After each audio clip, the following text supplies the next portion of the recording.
Hello, Jets fans. It is a pretty good day to be a Winnipeg fan. Obviously, Winnipeg has had a couple of days off, but as of right now, the Jets are currently in second place in the Central, right behind Dallas. The Stars are in first by virtue of having played a few extra games, and they lead by 1 point. How does Winnipeg start so far rank in comparison to the last few years?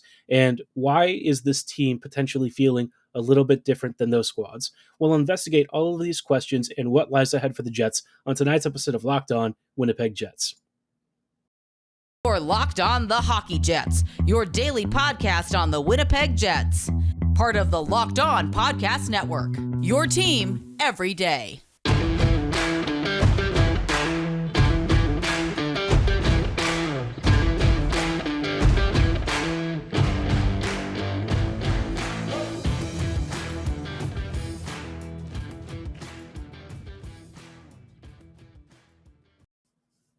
Hello, friends, and welcome to tonight's episode of Locked On Winnipeg Jets, part of the Locked On Podcast Network, your team every day.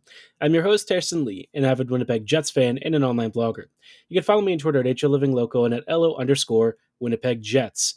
As always, if you like what you're hearing, be sure to like, follow, and subscribe on your favorite podcasting platform of choice, including Apple, Spotify, Google, Megaphone, Odyssey, and YouTube. Doing so is completely free of charge and ensures you never miss another episode. But most of all, we just really love and appreciate your support. Now, like I said at the top of the episode, the Jets are currently sitting with a 9-4-1 record to start the year, which is pretty darn fantastic when you consider everything the Jets have faced so far. Obviously, a lot of adversity with injuries, a brand new coaching staff, which we didn't even get to see Rick Bowness for most of the first couple of weeks. Bones had COVID and was certainly in recovery, so the Jets have basically been working with like the assistant coaching staff and whoever else has been healthy enough to both play and manage the game. So interesting start to the year, and I think in comparison to the last several seasons, the Jets have, for me at least, a different trajectory. The only team that I think obviously exceeds the start that this team has had was that magical 2017-2018 team. But even then, what's funny is I remember the first few games of that year, the Jets did not look particularly impressive, and it wasn't until Winnipeg started having injury problems that the Jets rearranged the lineups, and suddenly Maurice found something that actually played pretty well. Speaking of that magical team, I wanted to take a look at the records from that team starting then until now at around the same date, which we're going to use November 16th. That's today's publishing date anyways. So I thought it'd be fun to see how these teams have ranked and where this team is kind of tracking in comparison to those squads. So Magic team 2017-2018, by November 16th, they were at 11-4-3. And I think at this point, the Jets were starting to look like a legitimate threat. I don't recall them being the dominant force that they were later in the season at this stage, but I think the Jets had had a couple of injuries up until this point, and Hellebuyck was looking like he was in really good form. The Jets' defense was dominant, and Winnipeg's forward lines, while still not, not featuring the presence of Paul Stastny, were still proving to create some really good offensive opportunities, and the team was starting to look like a squad that maybe had some real playoff potential. But the following seasons, the team wasn't really playing that brand of hockey, if we're being honest. The decline wasn't like cliff fall, I would say. It wasn't that fast. But 2018, 2019, the Jets started off with an 11-5-2 record. And, you look at their divisional rankings, they finished, again, second in the division, very similar to the previous season's team. But you started to notice that in terms of offensive creation and defensive structure, something was going amiss with this team. Obviously, Winnipeg did take a step back from a roster quality perspective. They lost a lot of their trade deadline acquisitions, and you could start to see the plot changing for this team. 2017, 2018 was definitely the year to win the cup. And after that, the Jets were at that point just bleeding talent and starting to stagnate under Maurice. But 2018, 2019, it wasn't quite in full effect at this point, but you could start to see the early worrying signs that the Jets were trending down. And then 2019, 2020, I'm going to skip one season after this, but this season was one of the last before COVID kind of change the landscape, and it's why I'm not going to use the next season just because their calendar did not quite align nicely. But at this time for November 16th, the Jets were rocking a 12-8-1, and you were starting to see the struggles defensively, plus Hellebuyck not being able to bail the team out every single night, starting to put together a mix of a team that looked at best like a 500 squad. Now, the Jets still did qualify for the playoffs, but obviously they didn't really do a crazy amount. I think this was the year that Scheifele broke his collarbone, and that's when you started seeing Winnipeg really develop this hatred of the Flames. It kind of all seemed to kick off during this postseason run, and it was frustrating. It was painful, and obviously you would kind of hope that Winnipeg would have a better start. But that season, I would say was the first one where there was a definite downward spiral for the team. You could see the trajectory was not going in the direction that the Jets were hoping for, and even though they did make the playoffs, you started to suspect that it wouldn't be a long run. Even though we were kind of thinking maybe the Flames would be a team the Jets could beat, honestly, the more we thought about it, and especially with the loss of Scheifele, you could just see that the seeds for Winnipeg's thought process of eventually needing to rebuild were starting to be planted. If not within the team, certainly within some members of the fan base. This was where Maurice was really starting to stagnate and things were not looking too great. And the final season that we're going to talk about before the current run, that was 2021 to 2022. This was a relatively regular scheduled season, so thankfully we can align it more properly. And again, by November 16th, the Jets had a 9-3-3 record, but did anyone really believe this team was that good? I personally didn't. I think even though they were able to outscore their opponents by a decent margin, you sort of suspected that some of the teams they were beating up on were like the Oilers, the Hawks, the Sharks, and Kings, squads that were for the most part all rebuilders. You look at their losses and you see after that initial run through November, the second half of November was atrocious. The Jets lost like 5 or 6 games, and the mood with the team was down. The players didn't seem happy, and that year obviously the Jets missed the postseason and finished 6th in the division. So you can kind of see a trend from 2017, 2018. Everything has been headed towards the pooper. This team has a similar record to the Jets of the last several years at around the middle point of November. But I really do think that this team might be destined for something a little bit better this time around. And we'll talk about why I think that is for this team and just how far I think this Jets team can go in just a little bit. Before we go any further, though, I did want to shout out our friends and partners. They are bringing us this episode this evening. And of course, I am referring to our friends at Built Bar. If you are wondering, why I'm talking about Built, you've probably heard me mention it at least once or twice before if you listen to this podcast. If you're totally new to this podcast, well, Built Bar is the best tasting protein bar on the market. It's the only protein bar that's more like a candy bar, with a 100% real chocolate exterior and a soft, chewy interior. Obviously, a lot of you who are eating protein bars on the regular, you're looking for something that's low in calories, maybe got some, healthy fats, and also comes loaded with protein. Well, Built Bars have all of that. They've got 17 grams of protein and around 130 calories per bar, which is crazy. But, even better than that are the flavor selections. You've got great stuff like cookie dough topper, coconut brownie bar, coconut brownie topper. They've also got a white chocolate peppermint granola flavor. This is Built's take on the classic granola bar, but with that little bit of holiday spirit with those candy cane flavors and, of course, some delicious white chocolate. This is a really great time to get in on it because you can get all of these wonderful flavors plus a great supply and choice of their original flavors. If you can't really pick on just one flavor or even a couple, they also have a variety box that lets you try around 12 or so different flavors. It's a great value option if you want to find the flavor that fits you best. And again, this really is the best time to give it a shot. Right now, they also have a promotion for those of you listening. You can get 15% off your order right now by using code LOCKEDON15 at Built.com when you're checking out. I highly recommend Built Bars. My personal recommendation is the dark chocolate raspberry. So if you're getting a mix box, be sure to check that one and give it a shot. And again, be sure to use promo code LOCKEDON15 at checkout for 15% off your order. Hello, friends, and welcome back to this episode of Locked On Winnipeg Jets. Thank you for making Locked On Jets your first listen of the day every day.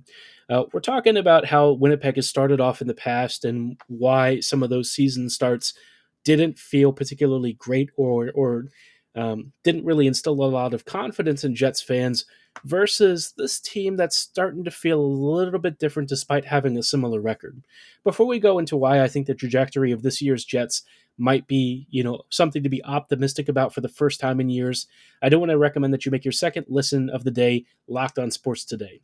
It helps take you behind the scenes and go beyond the scoreboard with the games that matter and the biggest stories in sports. We bring you our local experts and insights that only Locked On can provide. So be sure to subscribe to Locked On Sports Today on all of your favorite podcasting platforms and YouTube. It's free as always. And again, we really love and appreciate your support and hope you'll share your time with us as we get to chat about sports and cover the biggest stories every single day. Now, circling back to Winnipeg, obviously, the start to the season has been interesting because across the board, small sample, yes, but comparatively speaking, the Jets are mostly similar in terms of like expected goal share to what they were in previous years. That's not a particularly great place for the Jets to be because it tends to lean towards conceding more opportunities than they're generating. But when you look at a game by game basis, that's where you're starting to see some interesting stories because the average is not great. But individually, I would say Winnipeg has played some of its most impressive games on multiple occasions this year than it has honestly across the last couple of years. If we're being honest, Winnipeg hasn't had a ton of games in previous seasons where you could really say that they outplayed their opponents and even controlled the game against quality teams. It's not like they haven't done it ever, but it's a lot less frequent in the past couple of seasons. This year, the Jets feel a little bit different. Obviously, Winnipeg has had some very big lows, even though they've won or scratched out points in those games. Obviously, the way that they played was not sustainable, and Bonus has even called them out, even though he might not have been behind the bench for those games. He wasn't happy with their effort, felt that their organization was poor, yada, yada, yada. But through all of that, I think the Jets have shown a couple of interesting traits. For one thing, I've mentioned it recently, but resiliency is a big one. This team doesn't seem to quit. And I think that's really important for when the Jets are fighting for those extra standings points, locked in playoff battles, and trying to grind through the Central Division with a roster that doesn't exactly have an extraordinary amount of depth, if we're being honest, right? Ehlers going out should have killed this team. Somehow, Bones and the coaching staff have managed to coax enough out of the squad to still stay afloat and actually rise to the top three of the division. But, long term, you could obviously expect that this is something that would be hard to maintain, especially with the amount of players that are kind of being asked to punch a little bit above their weight. But thinking about the Jets this year, all that said, the vibes are good. I think that is a really important thing to point out because when you have a really dysfunctional locker room with a lack of leadership, past couple of years that's been a problem, and I think it's really shown just how difficult the situation has been on the ice. Guys look like they hated each other. Stastny at the press conference at the end of last year sounded like he was just done with his teammates. He wanted to go elsewhere. And it's crazy because I think more than anything at one point, he wanted to stick around long term and be part of this team's cup window. But that all sort of went to the byway, and the Jets since haven't really recovered. But this year's team feels good. I don't know what it is about it yet. I can say tactically that yes, the Jets D are more aggressive. They're jumping into the play. The Jets are finding more ways to create offense, even though the actual roster talent is limited. It feels like the PK has improved. At even strength, the Jets are doing more offensively and playing more ambitious hockey, even though they're still conceding a lot of scoring opportunities, and not everyone has quite cleanly fit into those systems. But you see the foundations for something that's better. And I think just the fact that the players are buying in is already a win. I think that's a big improvement over previous seasons. The guys seem to be in a better mood, and I think that for the Jets is a positive step in the right direction. Longer term, the Jets need to figure out the overall organizational goal and plan for this team. Bones has his own vision for what he wants this team to do, and so far it's yielding some interesting results. But, whether that's going to be enough to carry this team to a playoff spot still does remain to be seen. But Hellebuyck playing as well as he is gives the Jets a lot of room to experiment. And I think that is fantastic news if Winnipeg's goal this year is to make the postseason. The more Hellebuyck can save, the more the Jets can kind of figure out how to arrange this lineup, how to get the guys to buy into the systems, and how to prepare for some very difficult playoff hockey in a handful of months. So, something about this team feels different. The mood around it seems improved. Everyone seems to be really thrilled with the change of pace. I'm sure there's still tension on the back end in certain parts of the organization, but look, change is going to be slow. It's going to be painful. And if nothing else, the Jets are way more fun to watch. And as a fan, that's all I could really ask for. So let's hope that it turns from fun into some real concrete results and maybe, just maybe, a trophy at the end of it in by the summertime. But let's take it a little bit slower and get to that point as it happens and cross that bridge when it's time. Now, to close us out for tonight's episode, there were one or two points that I thought were going to be interesting to talk about from practice and from some of the recent rumors linking the Jets to the Sens as a potential trade partner for a defender. We'll talk about what this might mean for Winnipeg in just a little bit. Hello, friends, and welcome back to these closing thoughts on tonight's episode of Locked On Winnipeg Jets. We're just covering a couple of quick little tidbits that popped up. One from a recent line scrimmage. The Jets' lines for their game against Pittsburgh appear to have Sam Gagner on the first line in place of Mason Appleton. Appleton did go out with an injury during the last game, and so that wasn't ideal. Sucks for him. Obviously, he was playing against the former team that he got picked in the expansion draft for, the Kraken, and you were hoping that he would have a really nice outing. Instead, it got cut short, and I'm sure he's very frustrated about that. In terms of like that line's performance, though, Appleton unfortunately has been the guy who's really struggled the most on that unit, and Gagner has been a player who has shown that at least that on the power play and stuff, and even at even strength and the depth role, he's been very creative. He's got a great set of passing skills. His vision and spatial awareness are very good, and he's got a pretty decent shot. Sam just seems to know how to attack the offensive zone, and that's always for me been a hallmark of his game. I don't know why he doesn't really get credit for it, because maybe the expectations of what he was supposed to be for the Oilers never really panned out. But what the Jets have found for him for like $750K is an amazing player for almost no money. I mean, Gagner for me is kind of like a much more limited version of Matthew Perreault. Now, Perreault could almost elevate any line and did a ton for transition and stuff that Gagner doesn't really focus on. But all that said, Sam's been a great plug-and-play player. I'm hoping that if he goes on that first line, he can really do some good work while Ehlers is still recovering. Sam kind of proving that he is a player who could slide into the top six more frequently, I think would give the Jets a nice finishing boost. And, certainly on the power play, he's been a real asset. As soon as he swapped in for Wheeler the other night, the Jets immediately got a great Scheifele goal from it because, Gagner is a much more dangerous presence in the slot, and it has that extra layer of creativity. So happy to see Sam shine. And now that he's getting a first-line spot that I think he's done enough to earn, we'll see if he can actually run with it. The second piece of business to talk about involves a Merrick podcast note recently talking about the Jets and Sens and Vancouver Canucks potentially looking at trades for defenders. The Sens are the ones doing the shopping, and the Jets and Canucks are the ones with a surplus that they want to dump. Now, I've seen a lot of buzz on Twitter about who might be up for trade, and it's been a tough elimination process because the Jets have a surplus on the left side, but the right side is where all of their really bad contracts are. And I think it leads to a natural question of, what exactly is Ottawa hoping to buy? Are they looking for a scoring defender? Are they looking for somebody like Dylan DeMello, who's on a really good value contract and is a great stabilizing force for your top four? I think Ottawa is probably targeting somebody like DeMello. They don't have a ton of cap space to work with necessarily, and I think DeMello, being a former Sen himself and being somebody who can be on their right side, which is where they have the biggest need, that for me makes him the most likely target. Now, I think that would be a huge mistake for the Jets to trade him, especially if they're trying to make the postseason. DeMello is the kind of guy who can balance just about any pairing he's on, and he has made players like Stanley and Sandberg play really clean games. He's helped Morrissey unlock a lot more of his offensive skill sets and tools.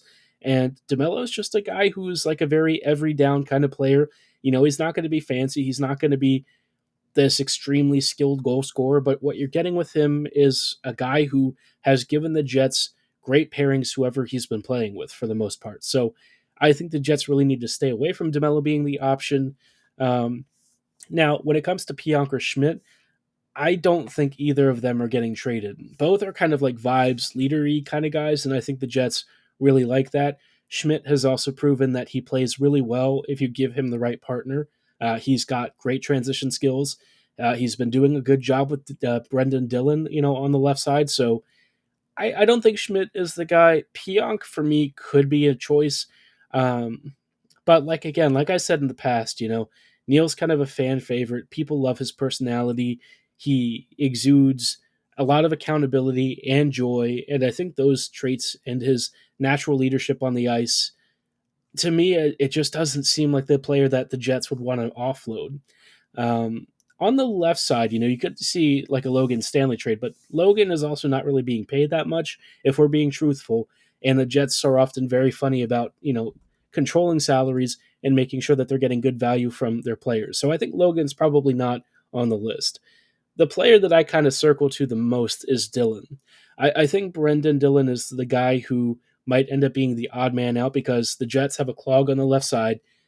Sandberg is proving that he can handle his defensive duties well enough and could probably do it alongside Schmidt if he had to. And you've got Heinola, who brings a lot of dynamism and puck moving skill to your back end that needs a third pairing spot so that he can assist a little bit at even strength and also feature heavily on the power play. I think that there is a genuine need for this team's blue line to get faster and more aggressive. And, Heinola's tool sets offer a little more than how the Jets are currently arranged. I say a little bit more, but it's probably a lot a bit more if we're being honest. The Jets definitely need puck moving skill, and Dillon, I think, has done the best that he can with it. It's not really the way that he plays. He's a big shutdown defensive type who can still lead charges and stuff up the ice, and he's actually gotten pretty decent at it, but he doesn't have the deftness and finesse of somebody like Heinola, which the Jets are still looking for. So I kind of feel like Dillon might be the guy, but he's also another vibey, fight for the badge kind of player. Also, he's pretty darn good. So it's a tough call, but I think the Jets really need to be careful about surrendering any of their players that are really good value players that elevate their pairings. That could really hurt them. And it's not like the Sens have a ton to offer Winnipeg in terms of assets. It'd probably be a couple of futures, maybe like some really low end futures or something, maybe like a third round pick, second round pick if we're lucky. But the Sens would also want to offload salary, and I guess Matthew Joseph would make the most sense. Joseph is a player who tends to thrive alongside really good skill. I think he would do really good job with like David Gustafson. He's got finishing talent. He can be a PKer, so he has some versatility in a middle six role. And I think his price on his contract is really cheap at a level where the Jets would be willing to take the money on. So a lot of things to consider. I just hope the Jets are careful and make the right choice. They do need to trade a defender, but they have to be ensuring that they don't give away the wrong one, right? That would be really rough for a season that so far has shown a lot of promise. But I'd be curious to know which players you're thinking are on the chopping block. Let me know what defender you would be willing to trade first, or maybe even last if it is that way, on the YouTube comment section below, or at my social medias at HLivingLoco and at LO_Winnipeg Jets on Twitter. For tonight's episode, though, that is going to be all the time that we have. Thank you for making Locked On Jets your first listen of the day every day.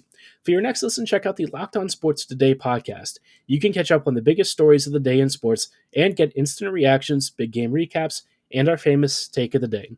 Locked On Sports Today, available on the Odyssey app, YouTube, and wherever you get your favorite podcasts. As always, it is free to subscribe, so do so right now. And as always, thanks again for listening. Have a great night, and go Jets go.